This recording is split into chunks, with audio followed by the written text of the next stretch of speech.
кредиттен құтылу үшін кредит алатын адамдар бар. Біз өзіміз қолмен есептей алатын, көзбен оңай көретін шығындарымызды аламыз да, қалған ақшаның барлығын несиемен толтырамыз. Бизнес қана кіріс шығыс есебін жүргізу керек деген түсінік бар да. Дәрігерлер мысалы диагноз қойған секілді, сіз өзіңіздің диагнозыңызды қою керексіз да, қаржылық тұрғыда.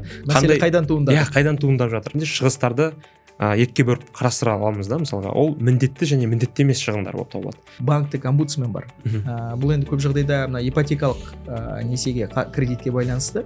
Ол банкке араласып, сен мына адамның бұйрық беріп, мына адамның қарызын осылай істе деп айта алмайды. Бізде көбінесе шынымен де азаматтарымыз бүркену болады да, жоқ болып кетеді.